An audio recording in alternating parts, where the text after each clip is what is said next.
What's poppin', everybody? This is your girl Regal, and welcome back to the hottest podcast for self-love, women, and culture. Regal me, baby. Go ahead, baby. Regal me, baby. Go ahead, baby. You guys, today I want to introduce you, if you do not already know, to this super powerhouse, Eboni Lacey. You're welcome. You guys, she is not only a model, a blogger, but she's the CEO of the Identity of She, which is a self-love organization that makes clothing to make you feel good. What's up? How are you doing? I'm doing good, Regal. How are you? I'm good. Thank you so much for being here. I feel like it's such an honor. Thank you. You're very welcome. Man, I feel honored because you've been featured on so many different places like BuzzFeed, Lifetime. Yeah. You were in the Slut Walk box with Amber Rose. Yeah. How did all that happen? Like, that's amazing. Thank you. It all happened mostly through DMs, like mostly through Instagram. Yeah. Okay.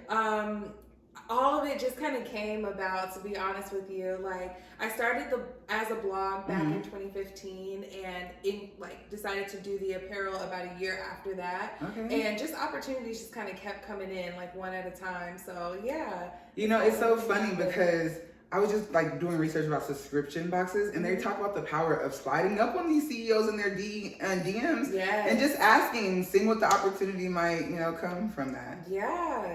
I think the subscription box model is like really perfect to do. Yeah, and you might find there's other businesses out there that might be able to just give you products. So yeah, especially during COVID, Box, yeah, because you don't have to no contact. Right. Hey, you can get what you want, and I don't have to touch you. Don't have to come into a store. Especially COVID made everybody kind of change up the way they're doing business. Yes, it really did. It's been crazy. Mm-hmm. So how, was your business good during COVID? It survived? Yeah, my business was good during COVID. Like at first it got to be like a little hard because nobody was like, you remember when everybody was freaking out and everybody was buying up toilet paper? Yes. Nobody was buying clothing because everybody was focused on everything else. Right, so I was like, essentials. oh my gosh. So I ended up trying to market more of my design services. Okay. Like I do web design and things like that. So I was awesome. trying to promote that, even though like my goal is to just do the clothing.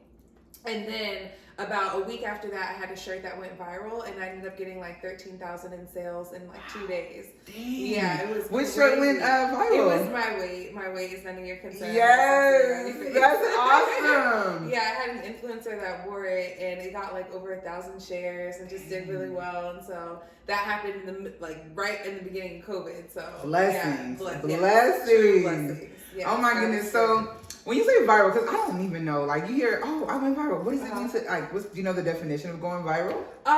I would define going viral as like basically having a post or something or a product or something that is basically like going through the masses. Okay. And I knew it went viral because of the amount of shares that it got and the amount of purchases, because my phone was like ding, ding, ding, going ding. off, Yeah. huh? I was like, oh my gosh. And then I realized that it was a girl from the company F Your Beauty Standards. Okay. Who had posted it. And so once she posted it, that's how the shares happened. So yeah, it got a ton of comments and stuff on her post. So yeah. I see your stuff everywhere. Oh, thank you. Yeah, it's really, you have an awesome reach. So you said you started your blog in 2015. Yes. And then the company after that, a year after? Yes. Man, so now are you at a point where you're working the company full time? Full time, yes. Hey, Yeah. so how long have you been self-employed? Are you okay? Because I just recently learned that there's a difference between being an entrepreneur and self-employed. I'm learning, and so are you a full-time entrepreneur? Or are you just self-employed right now? I'm a full-time entrepreneur. Yes, that's awesome. I was able to quit my corporate job. It was a process. Like I quit my corporate job a couple years ago, and then I had a part-time job that I was working, and then I ended up leaving that about 6 or 7 months ago. Okay. So yeah, so I've been on my own for a little bit now. Congratulations. Yes. And how did that feel for you? Like, or not just how it felt, but when did you reach a point where you're like, look, I can't keep working for somebody else? Like, how did you know it was time to give that part-time job up? Life kind of showed itself to me. Like it kind of put it out there that I really needed to take a break and just focus on my business. So I had gotten sick and was in the hospital for a little bit, like was just due to stress and like struggling, doing way too much stuff. And so once that happened, I had to kind of take a step back and like focus on me and focus on the business and like what I really need. And I was in the hospital for like 11 days. So oh my gosh. It was a long time. Yeah. And how are you now? You're good? I'm good. Yeah. Okay, yeah. That was like 7 months ago. So that was a while. Yeah. It was back in June. Yeah. So after that, I was like, okay, I'm leaving. Like, I was done with all other side hustles. I was like, just focusing on the business and that's it. I can imagine, especially during COVID. Like, that was such a stressful time last year. Yes. And then too, like, we couldn't distract ourselves. Our normal outlets that we do, like, okay, I know I'm overworked right now. I'm overwhelmed. Let me just go do this to get by. We couldn't do that anymore. It was just like these four walls, these same four walls again. That's the truth. That's exactly how it was. It was definitely difficult. Well, I'm so happy that you're feeling better and you're in a much better stressless state. Because, man, we'll kill ourselves for these jobs and they don't care about us. They don't. They'll replace you in a heartbeat. They are. Bye. Right. They on to the next. Right. And I think it's just so important, like you said, for us to really start focusing on our own brands and our own companies. Absolutely. Now, one thing I can say about you, because I literally have been following you for years, is that you are about your brand, like totally hardcore. But I kind of want to know a little bit more about the woman behind the brand. So kind of tell me a little bit about your origin story. Okay. Well, let's see. I spent most of my childhood in Sierra Vista, Arizona, and then when I was 14, my parents split up, and then I moved to Kansas City, Missouri. Oh, really? So I ended up going from like an all-white high school to like a 60% black high school. Right. From all-white high school freshman year to 60% black sophomore year. So it was interesting. Super culture shock. Super culture shock. Yeah. I ended up going to high school the last 3 years in Missouri, and then went to college in Missouri and moved back to Arizona after. My upbringing was good, like, besides my parents' divorce, like that was rough, but other than that, like, it was good. Let me see what else about me. I'm very chill, I'm very relaxed, like I definitely get those vibes from you. Hella chill vibes, yeah. I'm all about like working hard and being ambitious, but also like making sure you have time to sleep, making sure you have time to eat, like focus on you. That's so dope. Okay, so when you say, the culture shock, did you have more fun in high school in Arizona or in Kansas? It was different because it was technically Missouri, but everybody's all clicked up there. Oh, okay. So I would say I kind of had fun in both places. It was just different. Kansas is beautiful. I literally just went out there for vacation in November. My lady lives out there. Oh, yeah. So I was just like, oh my gosh, all this green in the river. She lives in Kansas City, Kansas, but her people live in Kansas City, Missouri. Okay. Yeah. So we were going to like back and forth, and our Airbnb was in Missouri as well. Oh, okay. Yeah, cool. And it's so funny because they're like, oh, this is the hood part of town, and I'm like, these big old beautiful houses with wraparound porches, front yard, backyard. Like, this is the hood. This is crazy. Them houses are big and so gorgeous. Yes, you have a lot of bang for your buck there. Yeah. Would you ever consider going out there or moving back out there? Nah. No. It's too small town focused a little bit. Yeah, I just need something that's a little bit quicker. Yeah, I was kind of considering moving out there because when I went out there, I know. But then hear my logic though. Because I was like, there's a lot of black women out there. My brand's about helping black women fall madly in love with themselves. And there's a need for it out there. Because like you said, it is real closed in, small town minded. And I was like, I could really blow the lid off this place. And like have everybody out here in crop tops and bikinis and shit. But then I'm like, I'm from Long Beach, California. I'm like, I need more of a city. I'm like, I need more of a city vibe. It's kind of real slow out there. It's hella slow. Yeah, there was nothing to do really. I was like, girl, this is like, it was fun though, just to be in a new place. Because I've always been on the West Coast. So just to experience something new, but not my cup of tea. Awesome. So another reason I really wanted to have you on the show, A Moment in HERstory is the series I'm doing. And it's really about highlighting dope, creative black women that are currently making black history every single day in their lanes. So I just kind of wanted to get from you, did you always know that this is some like body positivity and self-love is what you'd be a part of growing up? That's a good question. So I was body shamed a lot, especially in college. Like I was a college athlete and just having to do weigh-ins in front of my coaches and stuff like that. It was really difficult. Yeah. And so I knew when I started creating Body Love, which was a campaign that launched in 2018, that I was on to something. So I kind of felt like growing up with all the things that I went through in terms of my body and just body hatred and dealing with like body dysmorphia and stuff like that, that I would be talking about it. But it wasn't until 2018 where I was like, okay, body love is my thing. I'm going to talk about body positivity. This is my niche. This is my area. Yeah. So it kind of like all fell into place. Yeah. Did you have like a situation that kind of pushed you into it besides, you know, the weighing in and things like that? Where it's like, you know what, this is the final straw. Like, I'm going to love my body for what it is. I don't care what people think about me. Let's run with it. I would say the final straw was, I was doing Weight Watchers with my coach, and that was just really, really difficult. And so, like, she was checking my food every day and everything like that. Oh my goodness. Yeah, it was rough. It was really, really rough at that time. And so, what happened was the team decided that I would my coach decided that I would keep my scholarship, but they basically released me from the team. So, and that's kind of was the final straw for me. I was like, okay, like I blamed myself for a while, and I had to really like figure out like who Eboni is again, like outside of volleyball, because at the time like volleyball was everything to me. So not being able to play. That's kind of how you identified yourself. Yeah. So that was kind of the final straw. Yeah, and then over the years, moving out to Arizona, just getting more acquainted with my body and loving it for everything that it is. That's how I kind of fell back in love with my body, and then created Body Love, and then all that. And you know, that work with self-love, it's a continuous journey. Yes. It has its ups and it has its downs. But what would you say are like your top 5 non-negotiables? Every day I need to do this to love myself. Okay, so every day I need to not have like guilt when it comes to food. So like if I eat something I try not to label food as good and bad, because that just is a mindset thing.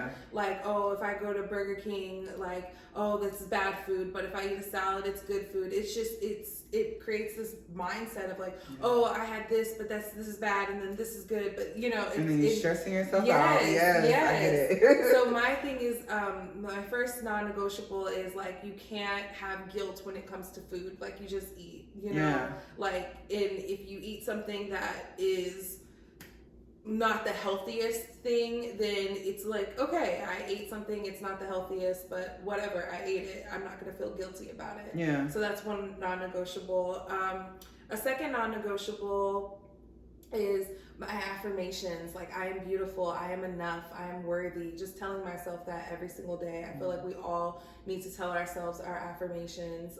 And they could be various different ways of how you say them or however you go about them, but I think affirmations are really important. They're key. Yes, they are. Let me see, what are some other ones? I think looking at yourself in the mirror naked is something that's necessary, because it's just like taking in all of yourself. And I think that's like a non-negotiable, is thinking like, oh, I don't look as good naked as I do with clothes on. Like, nope, just love yourself unconditionally, especially when you're in the nude. I happen to think I look better naked. Isn't it weird? I know. It's like when I have clothes on, my body looks shaped weird to me, and then I take my clothes, I'm like, oh, there's my shape. I do have it. No, I'm crazy. Let me see. A fourth one would be making sure that on Instagram you're only following accounts that make you feel good about yourself. Yes. Whew, that was one I just learned like in the last year and a half. Like following things, and it's just like, how is this feeding me? This isn't feeding me. Yeah, the shade room. I had to realize, like, you have a toxic relationship with the shade room. Let it go. Let it go. You do not need to follow the shade room anymore. Same here. I had to unfollow them too. I'm like, this is getting ridiculous. It is. And love the way that they post though. Like, if I could have that content created schedule, I could be as big as the shade room. But so much a day, and it's just like, But yeah, it's not all good stuff. It sucks. And they're a bit homophobic too. Yeah, like I've seen, like they've gotten better at it, at like representation for the LGBT community, but like a lot of their past stuff has been a little bit homophobic. And it's very pitting people against each other. Yes. It's just very hate fueled, and it's just like, I can't get sucked into that. And then like, because I used to just watch, and see it, and then I found myself in the comments laughing, and I'm like, what are you doing? Get out of the comment section. Get off of this. Yeah, that's a really good tip. I look at it, but like I don't follow them, so I feel bad. Okay. I still look, but I don't follow. I think we all have our guilty pleasures, We all have something that like, oh, maybe I shouldn't. Is this really serving me right now? But I really like it right now, That's so true. It takes being honest. Like, okay, this is something I need to get rid of. Don't beat yourself up right now, but eventually you're going to have to wean yourself off of that. Absolutely, yeah. Because that guilt, that's what kills us a lot of the time. Oh, yes. We're just holding ourselves as either the victim or the judge. And it's like, we go back and forth between that. And it's like, I did it, okay? Like, forgive yourself and move on. Yeah. That's the hardest part. It is. I don't know why we have so much personal guilt with ourselves. Like, we'll hang on to stuff for years. 40 years. Why do we do that? I wish I had the answer. And that's what I learned too. Like going through this journey of self-love is like you get so far, right? Mm-hmm. And sometimes you get to a new level and you're like, okay, I'm good. I've got over this and I did this. And then a similar situation will come back and make you feel like, oh my God, I'm catapulted right back down to where I was. That's so true. But I'm going through this mastermind with my sister, Power Up Mastermind. Okay. And one of the speakers, HERstory, she was talking about sometimes it's not that we're going all the way back, but there's just a little residue. And she used the analogy. Okay. When you have greasy foods and you scrub that pot, but it's still that little film. Mm-hmm. Gotta break it. You gotta just clean it a little bit more. So it's not that you're dirty or that you went all the way back. You just gotta clean a little bit more. And I was like, mind blown. Like, I love the way that she put that. I love the way that she put that. So sometimes we gotta stop telling ourselves like, oh my gosh, I didn't get as far as I thought I did. No, you did, sis. But there's still some, you gotta go a little deeper. Yes. Going deep, it hurts. It does. That's what I think is so vulnerable. Oh gosh. Yes. And you're just out there and you feel all the pain again. And it's just like, I didn't sign up for this. I already went through it. Agreed. And then you ask yourself, well, how much do you love yourself? So, because to get where you're trying to go, you got to deal with it again. And it's just like, so true. But there's power. I find this spiritual sister I follow, the Queen Poe, deal with your traumas when they come. Yes. Or when you realize, oh, I need to deal with that because more trauma is going to come. Oh, yes. So if you still haven't dealt with the stuff from your childhood and then your teenage years and then your grown years and now you still got life, you're in a pandemic and it's like, you're overwhelmed, Yeah, that's so true. So being a creative, a lot of the times we're in our own worlds, we're thinking of things to create, things we want to say, how we want to be expressing ourselves. And it's so easy to be misunderstood. Yes. Do you ever feel like the people in your life kind of misunderstand you about a certain thing or a situation or just in general at all? That's a good question. Sometimes I do feel a little bit misunderstood. I know that it was really rough when things, before I left my business or before I left corporate and was kind of dealing with, so there was this period of time where I was in between corporate and my part-time job. And I knew for sure I wanted to just do my business, but I didn't have the funds to just do my business. Right. Like I do now. But so so at the time I felt so misunderstood and I felt like such a failure because I'm like, okay, this is what I really, really want to do. And I've been doing this for years. I mean, we're going like 2015. So this is years and years of just like grinding all of this. And so I'm like, okay, what is it that I'm not doing correctly? And I just felt so misunderstood by my family. And they thought like, oh, well, you're just gonna need to stay in corporate until you figure it out. And I was like, no, I left corporate, ended up having to get that part-time job, but once I left corporate, it was my decision to leave because I just knew that that's what I needed to do. And it was okay if people thought I was crazy or thought I was gonna fall flat on my face, like whatever. Yeah, so that was a time where I was really misunderstood. I definitely understand that. People don't understand when you have your dreams and your passion, and even if it looks scary, a lot of people are scared because they were like, oh, I wanted to do that, but then I got told I shouldn't, and then I couldn't, and they just think maybe you're gonna fall. And it's like, no, and even if I do fall, I can pick myself right back up. Right back up. That's so true. Yeah, so did you have a really stressful job in corporate America? I worked as a Google ad specialist. Okay. So yeah, I was like a Google nerd. That's dope. It was a little challenging. It was very numbers driven.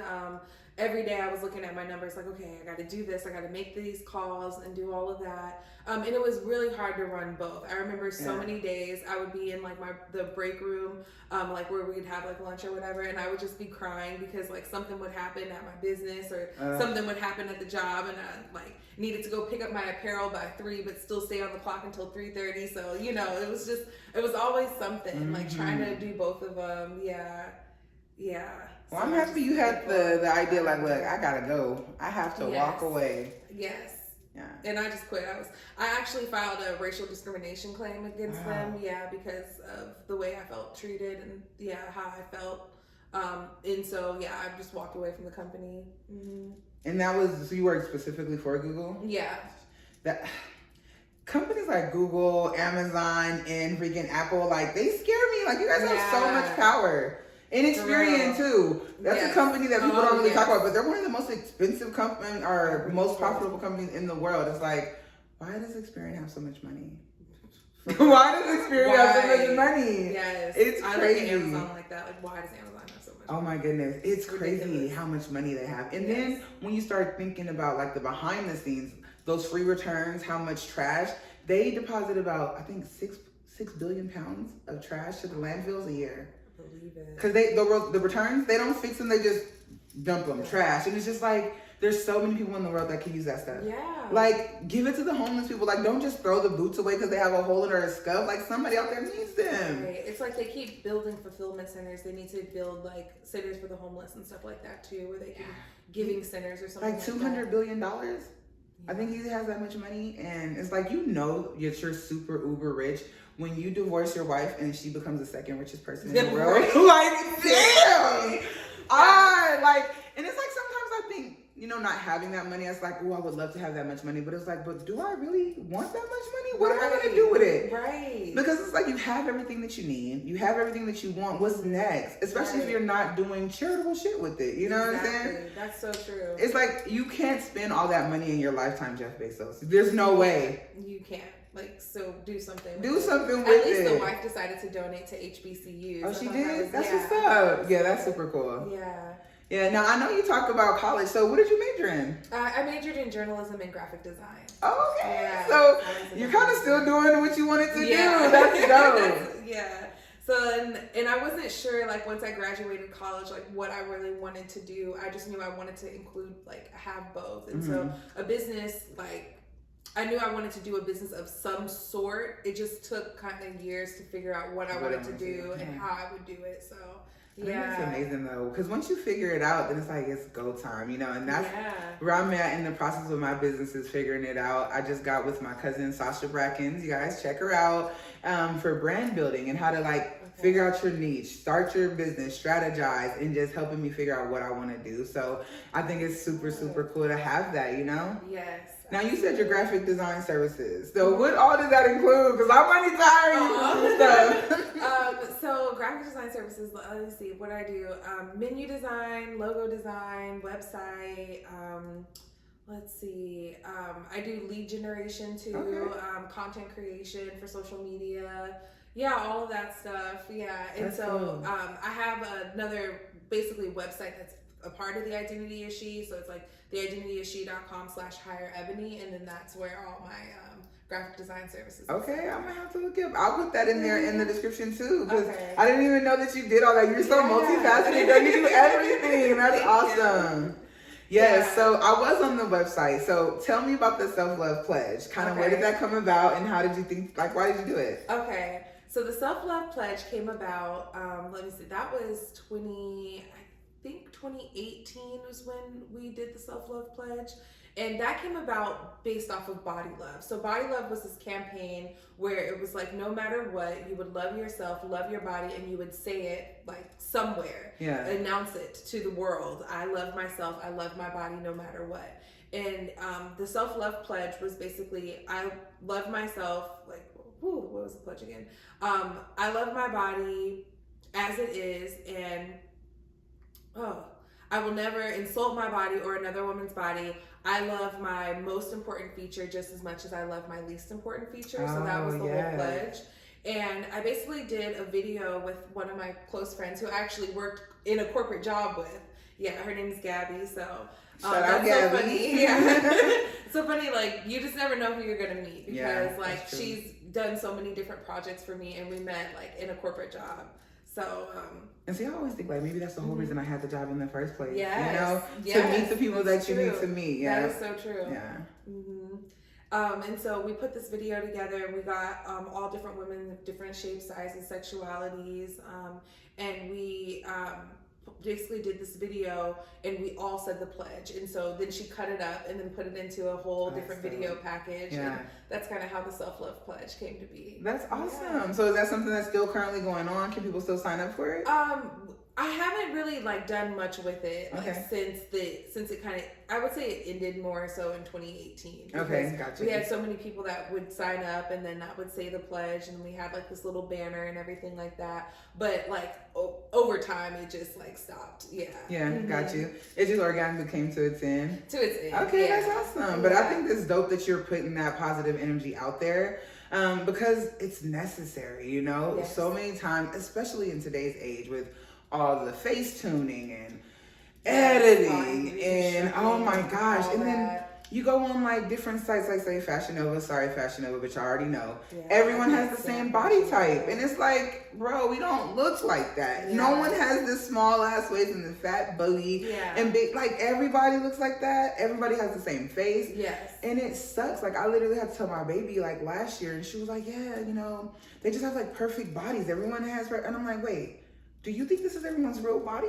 And she was like, well, yeah, like they, you know, they work out. And I'm like, no, sweetie, they're not working out and getting these bodies. They're buying them. Okay, like don't think that. They're buying them and they're editing them. Yes. And it's just like, please stop editing your bodies. It's beautiful.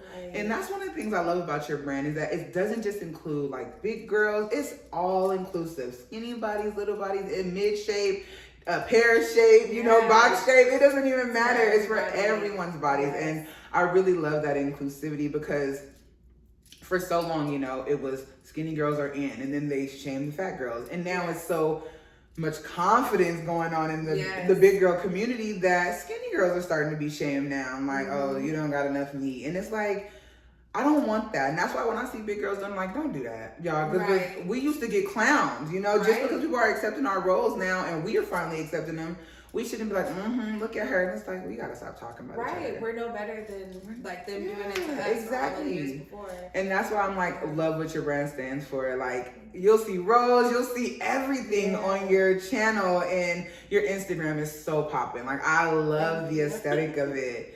So tell me about your formula, because you post a lot too. You got your formula down. And I'm like, dang.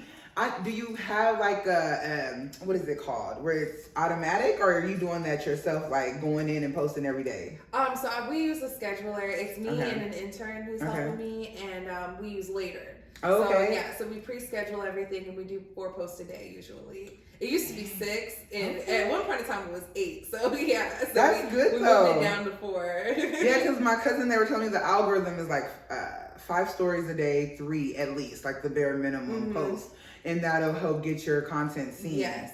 So yeah, definitely, I got to get on that Later. And see, for me, sometimes I like to post things that I feel led to post. You know, so I'm real big on that. And so I'm like, how can I schedule my creativity 1 week at a time and a whole bunch throughout that day? And I'm like, I don't know. But then that day, it's like, you have work, you have mom shit you got to do, you have this, you have that, you have, edit this. And then you get reminded, oh yeah, did you do that? And it's like, oh, let me do that. And it's like, did I post today? I don't think I posted today. Right. That's why the scheduler helps, because if it's like already there, that way, like, as life gets busy, you're like, okay, this is already posted, so this is already scheduled, so I already know that it's gonna be there. Yes, I know. That's why I'm like, you gotta do that. Because I just recently decided, like, okay, I'm leaving my job. Okay. I just couldn't do it anymore, and it's just like scary.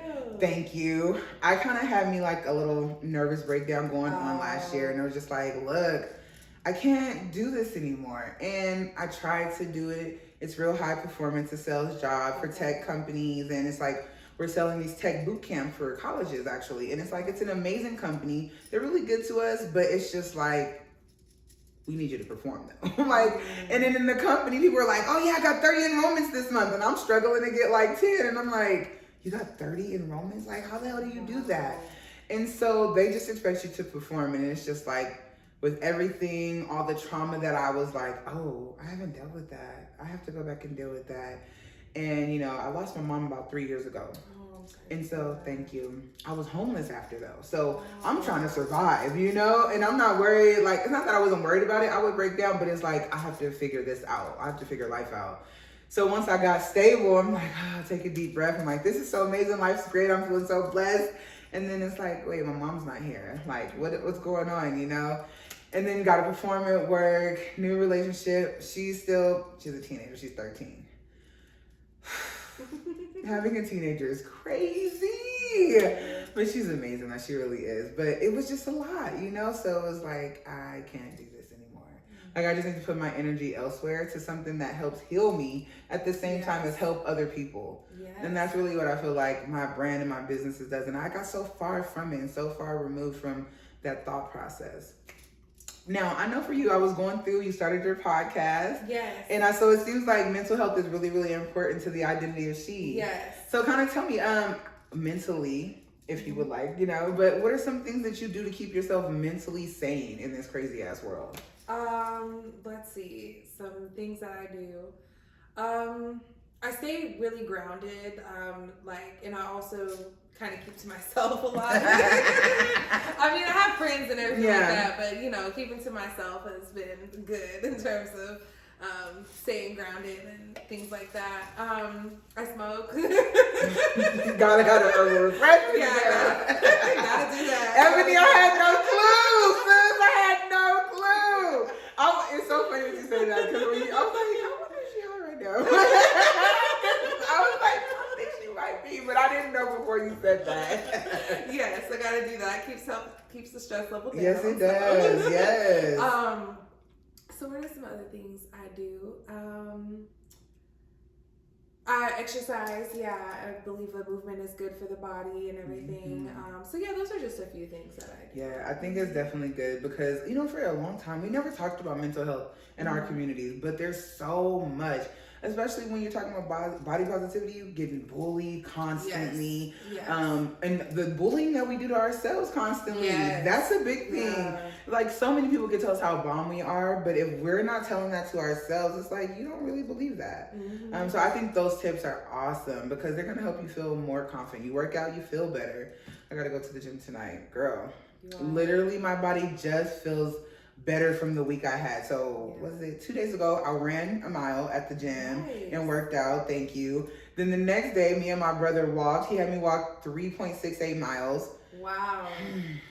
Then I went to the gym and I got in the hot tub. Like, I'm not working out today. So today I'm like, okay, got to walk on the treadmill, get back at it, because I want my back fat to be just smaller. It ain't got to be gone. I can have me some back rolls. I just don't want a big slab of ribs back there. You know, like, I want a bikini and I don't want that there. So I'm like, I got to go to the gym. And I think it's perfectly fine to, like, love yourself but still want to work on yourself. Exactly.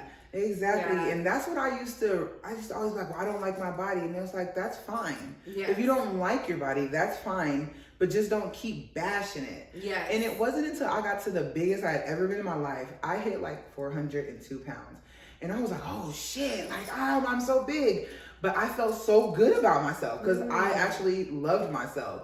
So I was going on that self-love journey and I was at a place where it's like, okay, that's scary. You shouldn't be that big. So let's just do something about it. But it wasn't like, oh my God, you fat, how I used to be back in the day and down in myself. And it was because I could accept myself that I could actually start doing the things that I needed to lose weight. Yeah, I agree. And put myself out there. So yes. So, but Lizzo, I know you submitted your application, right? Yes, I'm so excited. I did, yes ma'am. I was so happy. When I first started dancing on like the Full Figured and Sassy dance team, that was what I kept telling all my people, like, tag Lizzo, I want to be working with Lizzo. So when I seen that, actually I didn't have an opportunity to see it. Like 3 people sent it to me like, you need to apply. And I'm like, okay, God, I hear you. I hear you. And so I did it, but I was like, holy because I feel like I'm gonna get this. Like, I've been manifesting it. I've been working. Like, I got the personality. Like, I'm gonna get this. Yeah. If we are working together, we're like,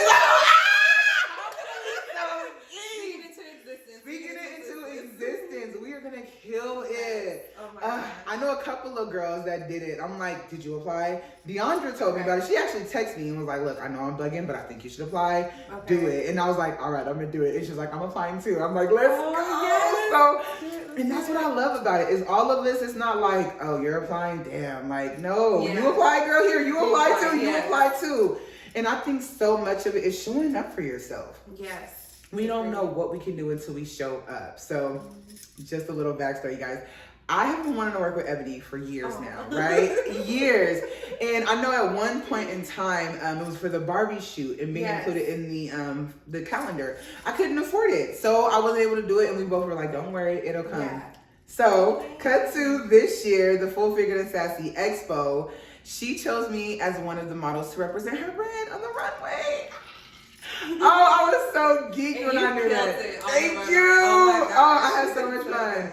And then you picked the perfect song. All the songs, and I was like, I never would have thought of that song, because I bump that song all the time. I love Big Crit and Addiction. That's my shit. But when you picked it, I was like, yes. Because that's so different, you know? So I was like, that's going to be lit. And so I was feeling myself. Now, Eboni, she had a photo shoot before we did the runway. She told us to bring black underwear. So I was already like, why did she specify black underwear? And I'm like, oh, she got me in my drawers. You're in a thong. In a thong. So she told us to bring some bottoms and different shoes. And I'm like, okay, so we're going to, it's going to be a little variety. Yes. And then I took off the underwear and I showed her my she took off my pants. I already had a black thong on. And I showed her my other underwear. And she was like, oh yeah, you should just wear your thong. And I was like, oh my gosh, you have to just have me posing in body love. So it's so funny. My soulmate, she always says, you can't be in a room full of people who really see you for who you are and you not show up for yourself because they believe in you. Who are you not to believe yourself?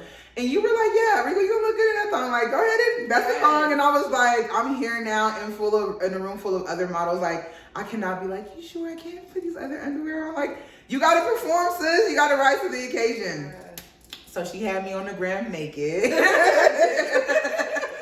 And then, so as the night goes on for the photo shoot, she was like, you guys, I think we should just wear fishnets and the underwear for the runway show. I'm like, really? Are we serious now?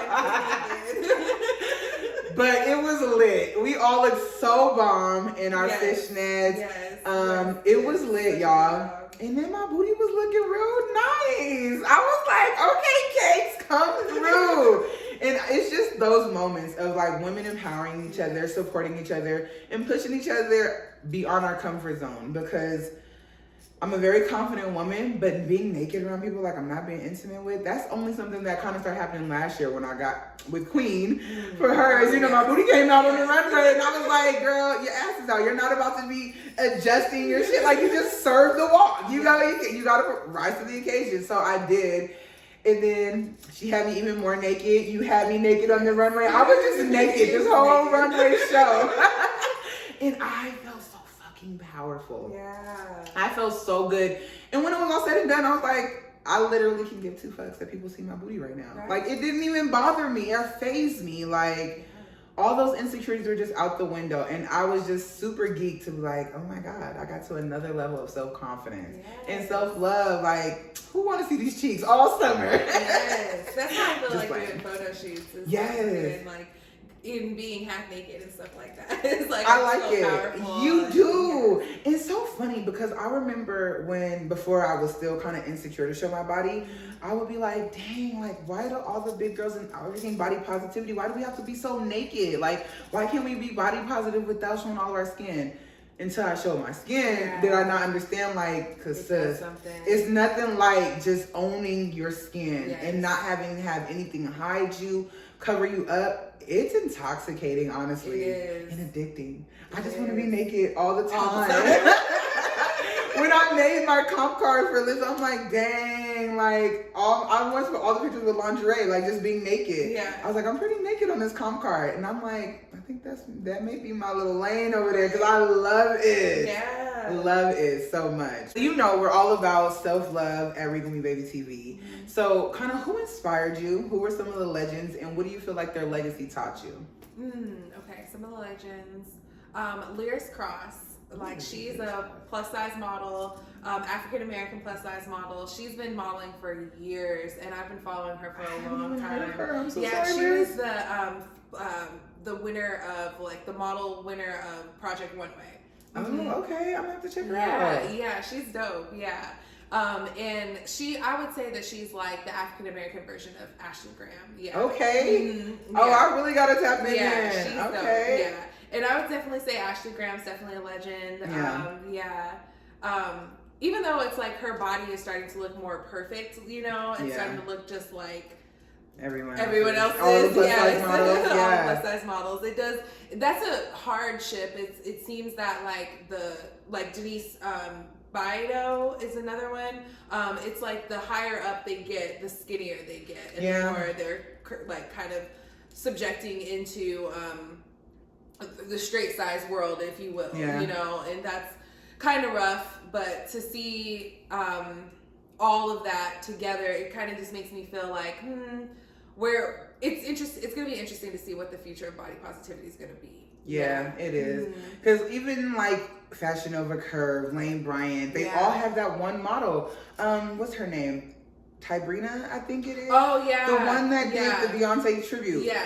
Sis has an amazing body, but all plus size women don't look like that. Yeah. And it's like, you want us to buy your clothes, but we're not going to feel confident, like, because we don't have our body. Right. What does my size 3X look like? And my 3X could be bigger than somebody else's 3X, are different. That's so we have true. different shapes, and it's like, let's see the real deal. And I don't, is it Hollywood, or is it like, dang, I have to just stay healthy, you know? And it's like, kind of, where is that line when you make it into the industry of remaining true to who you are, or fitting into that mold, like you said? Yeah, I feel like Lizzo's struggling with that, like where to kind of go. Like she posted about a detox, and everybody like went crazy about it. Gosh, they went crazy. Dang, it's like the nerve of you to not be big, like, right? You know? And it's like, sis can't just want to have a healthier option. Yeah, that day. she just like wants a healthier lifestyle. That's Lizzo can't win for losing. Like anything she does, people are scrutinizing, and it's like.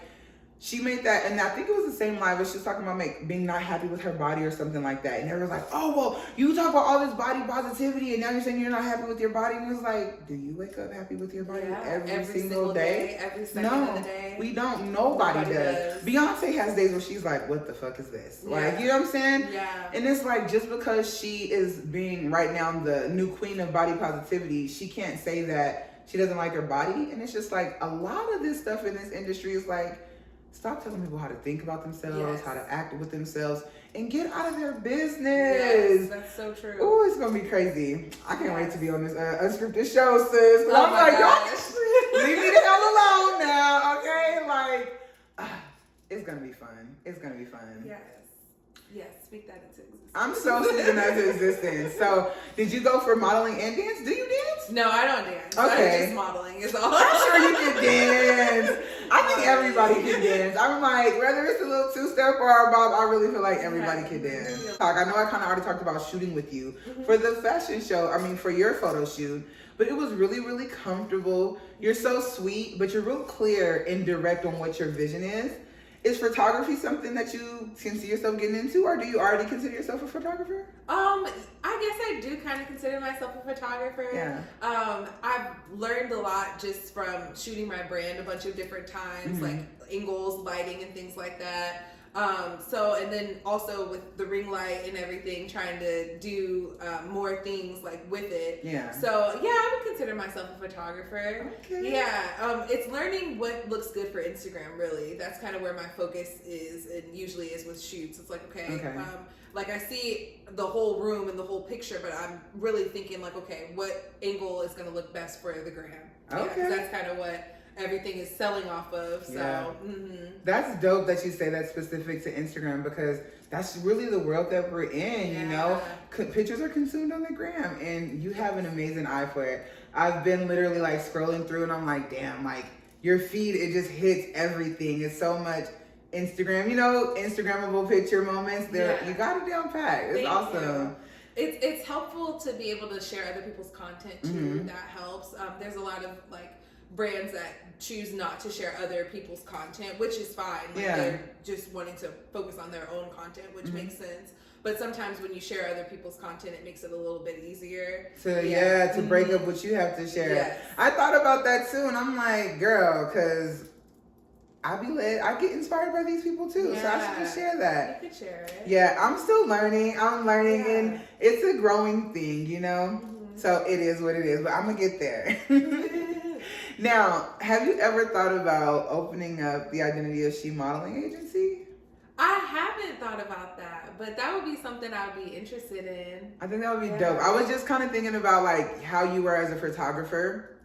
And just thinking about like all the people you inspire, all the models you actually give hella platform to, because your platform is getting really big out there. And you are always resharing models who support your stuff, different models who are just all about positivity and body love. And so I think you would blow the hell up. If you never thought about it, girl, go ahead and look into that. I was like, that would be dope. Into it, for sure. And how did you come up with the name, The Identity of She? So I originally, when I had started as a blog, the name was Keep Calm and Keep Yourself. And then I had 4 pillars of identity. So, and then I just kind of took the name identity and then created the Identity of She based off of that. So that's dope. That's such a powerful name. And it's something that you remember, you're never going to forget that, the Identity of She. And it makes you wonder like, ooh, what's that about?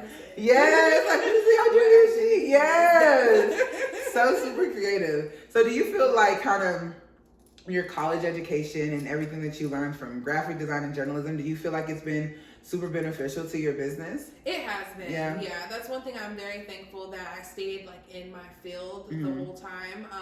Like graduating with graphic design and journalism, and especially being a double major, that was really, really difficult. I feel like with some kids in college, like they struggle with like trying to pick which major, and then if they do double major, then it's like once they graduate, what job can you do with both of them? So I was thankful to have something that I'm able to still use both degrees, and I definitely feel it was beneficial in helping me in creating my business. Heck yeah. And then too, it makes you like you said, you could do side jobs for this, side jobs for this. So you could be your own business all the time. Yeah. So being a journalism major, I know the state of journalism today in 2021 is not what it used to be. It definitely isn't. It's crazy. Like, because I used to always want to be like, I think I would love to be in journalism, but now nothing's based on facts. And then to learn that like people in a different part of the world get a different version of the news than you do in your part of the world. And at a different time. Yeah. It's so crazy. It's like, I don't even think we're even living in reality anymore. So kind of what are your takes on how journalism is not journalism anymore and how it's fed to the masses? Yeah, well, it's interesting because journalism became convergent media for us. Like we all started off as journalism majors and then changed it to journalism/convergent media. Okay. Because blogging was just kind of getting new back then.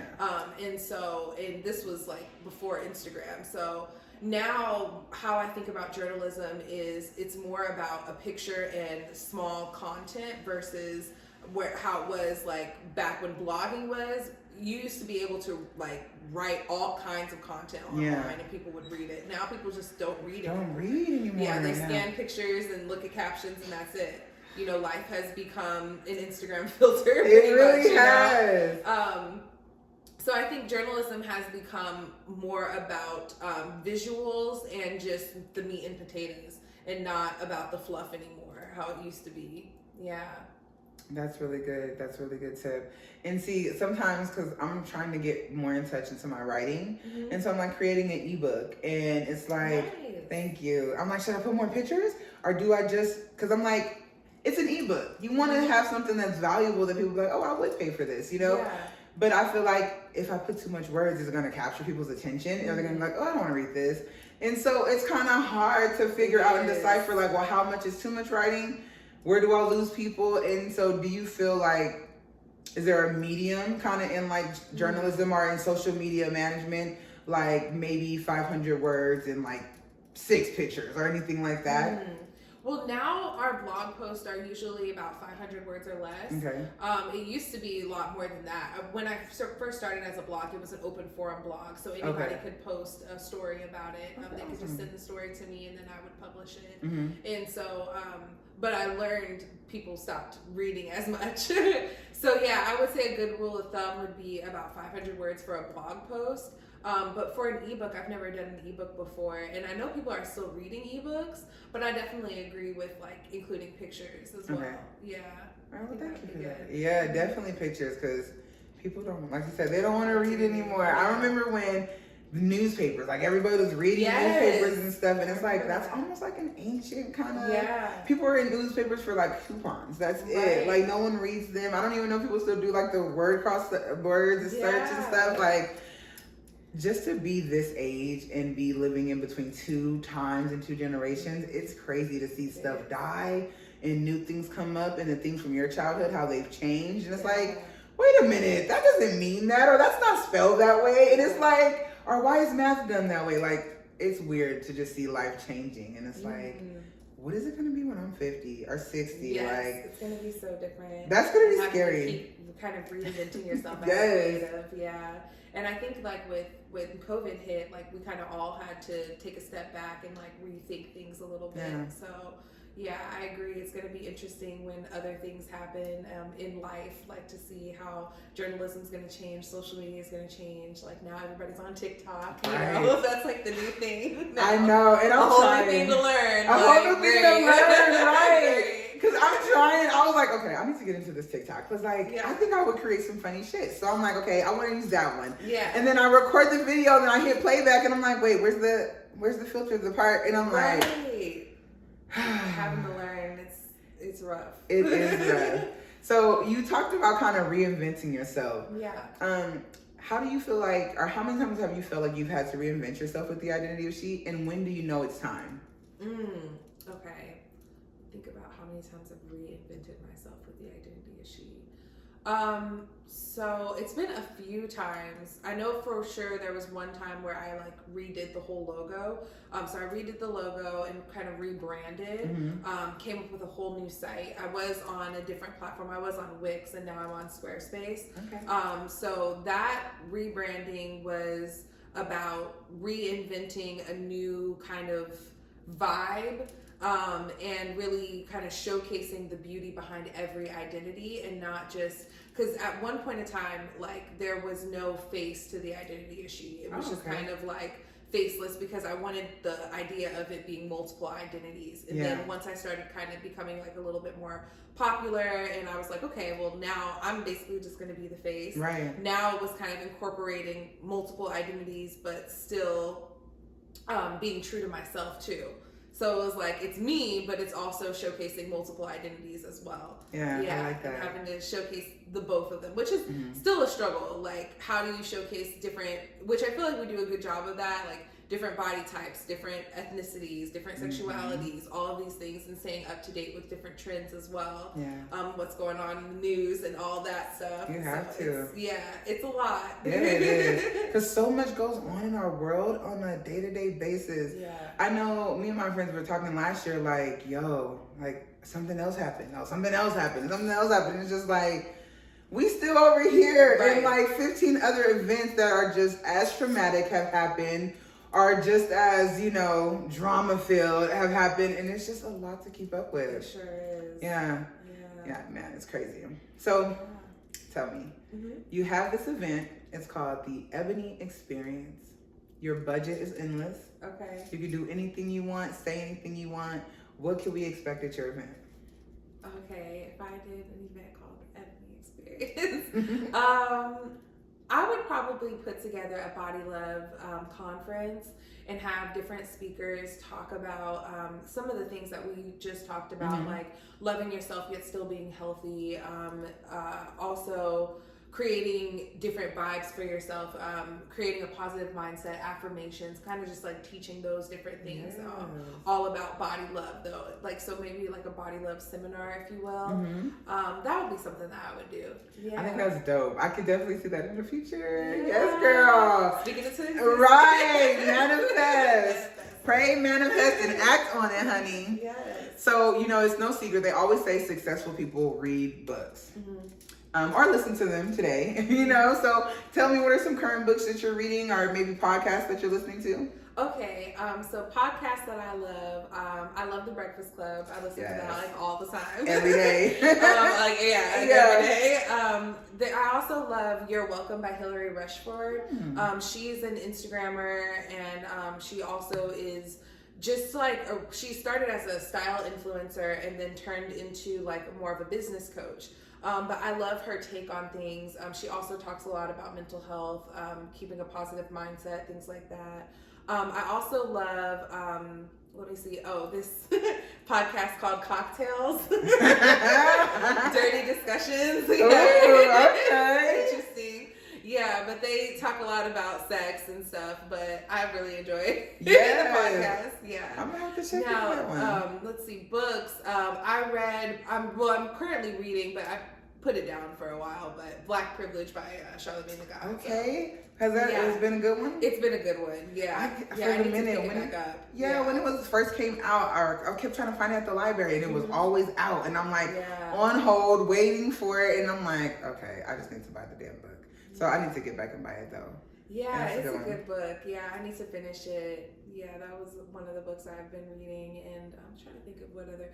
Oh, the book that was really inspiring to me was called The Purple Cow. It's an advertising book, but it's about being different in your advertising strategy. So being the purple cow, like in a line full of cows, how can you be the purple? And so how can you be different?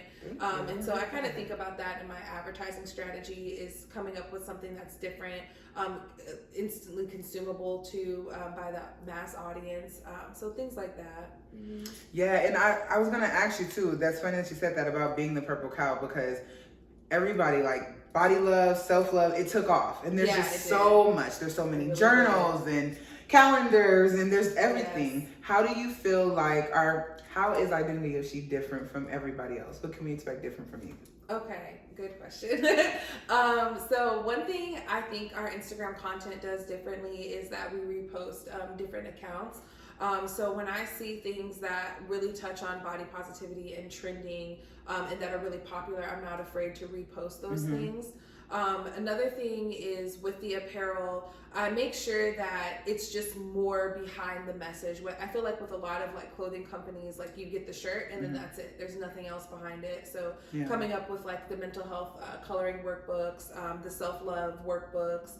I came up with a depression guide, just like all of these like different little booklets that we put in some of the orders when people order, so that like it's more behind the brand and more behind the messing. So to be really a resource, not just a brand. Yeah. Okay, exactly. I think that's amazing. Well, I want to thank you for being here again. So you're welcome. It's an honor, girl. So tell the people where they can find you, what we should be expecting next from the Identity of She. Oh, wait a minute. I am so sorry. I wanted to congratulate you on becoming a six-figure business. How dare I forget? I just wanted to shout you out. Yes. Oh my God. Okay, we can knock those up. How did that feel? Oh, that felt so rewarding. Like, I didn't even realize it. I had just I've been doing my finances every month, and I was like a few months behind once COVID hit. And so I did my finances, and I was like, oh, well, we got 6 figures in sales. That's amazing. So when that happened, I was so I was just so thrilled. I mean, to go from literally just a year prior, being so broke, overdraft accounts and all that stuff, and thinking at the time I had left my corporate job and thinking okay, well, I'm gonna have to get something else, and arguing with my family of where am I gonna have to get another job, to 6 figures in sales within a year. So what have you done for yourself to celebrate that success? Oh gosh. Well, I'm going to Puerto Rico. Yes. So that'll be next month. So that's definitely a celebration that I'm having. And let's see, what else have I done? Just been relaxing, honestly. Okay, that's what's up. And trying to be a little bit more methodical and planning out photo shoots more. Just kind of thinking things through a little bit instead of just being so go. So given myself more time for myself. That's good. Yeah. Yes, you definitely have to have more time because can't let our businesses break us either. Right, we gotta still run them. Exactly. So we gotta take a break That's too. so true. So if models, so important. yes, they are. So like if models are wanting to connect with the brand, work with you guys, do you have an affiliate program? I don't have an affiliate program right now. I tell models that the best way to work with me would be to just purchase the apparel. If you're not local, if you're local, then there's opportunities for photo shoots. But if you're not local, just to purchase the apparel and then post it on social media, and then we'll repost it. Okay. And then that would be a good way to kind of showcase you, and then you showcase us, so we kind of help each other out. Okay, yeah. Okay, awesome. Well, you guys heard her. Make sure you guys go. It's theidentityofshe.com. Yes. Purchase the apparel. You guys, super, super dope t-shirts, sweatshirts. You are going to want them. Crop tops. Oh, crop tops are popping. Yes. Yes, so go ahead, connect. I'm going to make sure all of her information is in the description box so that you guys can connect with Eboni and the Identity of She. And until next time, remember to stay true, do you, fuck self-doubt, peace and blessings. Peace.